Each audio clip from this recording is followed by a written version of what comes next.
रहा है। हम्म। और मैं राजनीतिक विज्ञान विषय में ही यूजीसी नेट भी क्वालिफाई किया हूँ। और मेरी हॉबी लोगों से बात करना है, और मेरे जीवन का उद्देश्य जीवन को सार्थक बनाना है। बहुत बढ़िया, बहुत बढ़िया। अच्छा, आपने राजनीति विज्ञान में यूजीसी नेट किया है, तो आपको तो उस शिक्षा के क्षेत्र में जाना चाहिए था। जी सर। तो अ, आप नहीं गए और सिविल सेवा में आने की सोच रखे हैं। सर, प्रारंभ में मेरा जो उद्देश्य था या उद्देश्य अभी वर्तमान में है, सिविल सेवा की तरफ ही है। और मेरा यूजीसी नेट देने का एक मकसद था जेआरएफ को कंप्लीट करें, और अपनी आर्थिक अंतर्निर्भरता जो थी या समय का जो व्यस्तता जॉब में था उसको कम होकर के अध्ययन क्षेत्र में मैं बेहतर तरीके से अध्ययन कर सकूं, इसके लिए मैंने यूजीसी नेट की तरफ उन्मुख हुआ था सर। बहुत बढ़िया। ये यूजीसी क्या करता है? यूजीसी एक संस्था है जो उच्च शिक्षा को रेगुलेट करता है। कब एस्टेब्लिशमेंट हुआ था, किस कमिटी के अनुसार? सर, शायद 1952 में सर इसका स्थापना हुआ था, आर यू कमेटी श्योर? नहीं। अच्छा, कोई बात सॉरी। नहीं, कोई बात नहीं। ये जीआरएफ क्या, इसका फुल फॉर्म क्या है जीआरएफ का? जी, जूनियर रिसर्च फेलोशिप। अच्छा, उसमें क्या करते हैं आप? जहाँ तक मेरी समझ है, जहाँ तक मैं समझ पा रहा हूँ, उसमें रिसर्च के लिए एक मौका दिया जाता है, और इस रिसर्च के लिए छात्र को स्कॉलरशिप मुहैया कराया जाता है। अच्छा, किस विषय पे आप रिसर्च कर रहे हैं? आपका विषय वस्तु क्या है रिसर्च का? मेरी विषय वस्तु पॉलिटिकल साइंस ही है। पॉलिटिकल साइंस में हमने सोचा था डोमेस्टिक पॉलिटिक्स में रिसर्च करें, हालांकि जेआरएफ भी ही नहीं हो पाया, इसीलिए मेरा पूरा कॉन्सेप्ट क्लियर नहीं हो पाया। अच्छा, चलिए कोई बात। डोमेस्टिक पॉलिटिक्स अभी आपने कहा, हमारा जी। डोमेस्टिक पॉलिटिक्स जो है सो रीजनल बेसिस पर है। रीजनल पार्टी काफ़ी ज़्यादा इवॉल्व कर चुकी है विभिन्न राज्यों में। आपका क्या विचार है? ये आपको नहीं लगता है कि नेशनल पार्टी की विफलता है? सर, लोकतंत्र को धरातल पर लाने के लिए राजनीतिक पार्टी की अवधारणा को रखा गया। और जहां तक रीजनल पार्टी की अवधारणा है, तो मैं ये समझता हूं कि लोकतंत्र को लोकतांत्रिक बनाने में सबसे महत्वपूर्ण भूमिका रीजनल पार्टी की भी होती है। अच्छा, बहुत अ, बढ़िया। अच्छा, और कितने रीजनल पार्टी हैं अभी देश में? सर, लगभग सैकड़ों मतलब है सर। एग्जैक्ट आपको फिगर नहीं याद? अच्छा, कोई बात नहीं। क्षेत्रीय दल बनाने की शर्तें क्या है? चुनाव आयोग के अनुसार क्षेत्रीय दल में कम से कम, सॉरी सर, कॉन्सेप्ट क्लियर नहीं। कोई बात नहीं। नेशनल पार्टी बनाने की क्या शर्तें हैं? सर, अ, दो या दो से अधिक विधानसभा या लोकसभा के राज्यों में 6% कम से कम वोट होना जरूरी है, और साथ में ही 2% विधानसभा या लोकसभा का सीट उस पार्टी को जीतना जरूरी है, दो या दो से अधिक राज्य में। अच्छा, कितने उसके बाद कितने राज्यों में कितने, हमारे देश में कितने नेशनल पार्टी हैं? सर, 8 है। अंतिम कौन सी है? तृणमूल कांग्रेस है। तृणमूल कांग्रेस है। आर यू श्योर जी सर। कि नेशनल पीपुल्स पार्टी है? Sorry sir, national people party उसको ने किस कहा। आधार पर नेशनल पार्टी का दर्जा दिया गया? सर, उसका जो क्षेत्रीय पार्टी का जो उसका जो मिला है, दर्जा मिला है, 3 से ज्यादा राज्यों में क्षेत्रीय पार्टी का दर्जा मिल चुका है, इसीलिए। 3 से ज़्यादा या 4 से ज़्यादा? अच्छा, चलिए सॉरी। चलिए चलिए, कोई बात नहीं।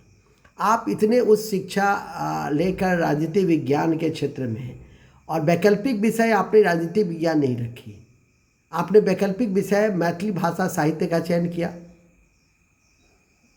ऐसा जी क्यों सर। किया आपने? सर, इसके 2-3 पहलू थे।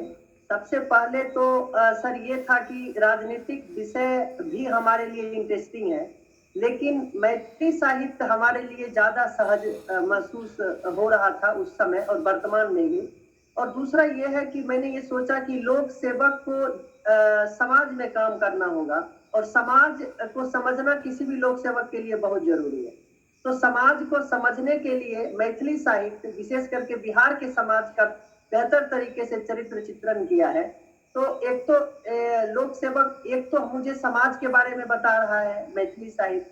दूसरा सर, साहित्य कोई भी साहित्य हो समाज को संवेदनशील बनाता है, और इस संवेदनशीलता की वजह से प्रशासन पीपल विद एडमिनिस्ट्रेशन के कॉन्सेप्ट पे काम करता है, मैंने सोचा। और तीसरा ये भी है कि ये मैथिली साहित्य अन्य सब्जेक्ट के तुलना में मुझे ज्यादा रुचिकर भी लगा।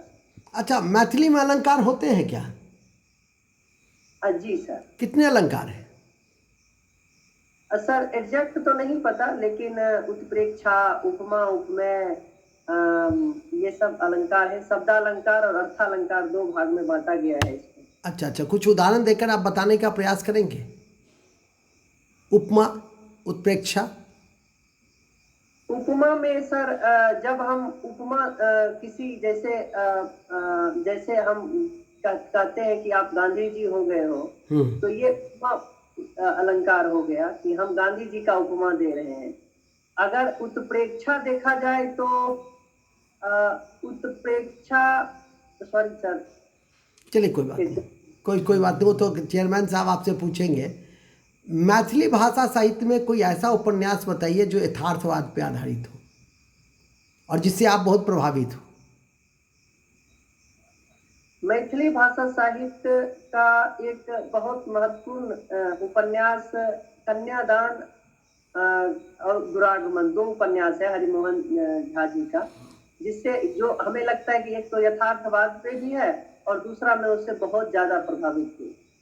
अच्छा, आदर्शवाद पे आधारित?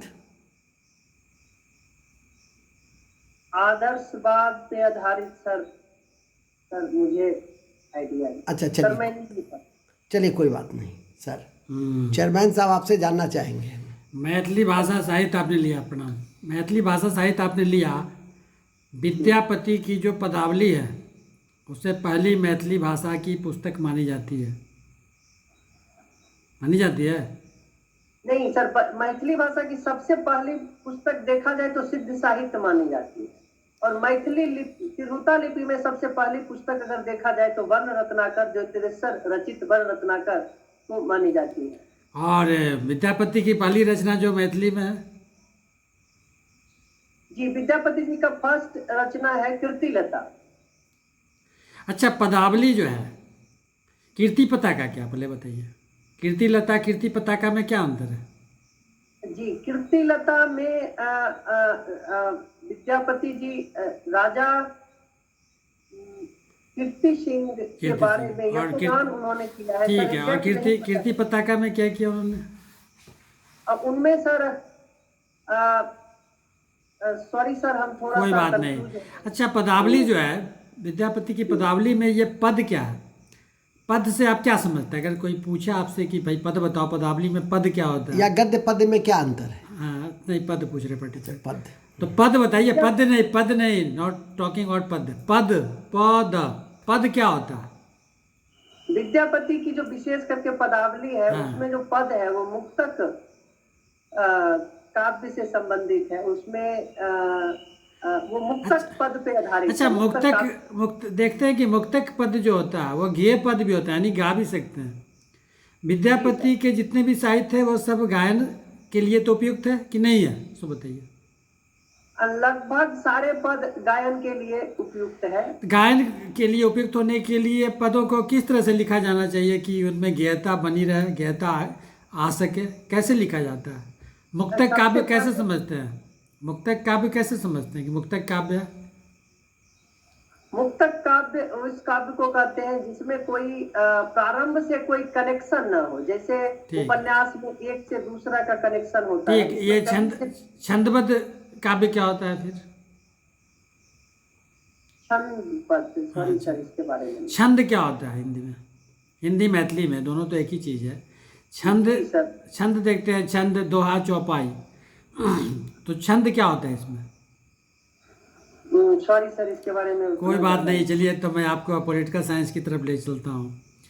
एकात्मक शासन व्यवस्था और संघात्मक शासन व्यवस्था में क्या अंतर है?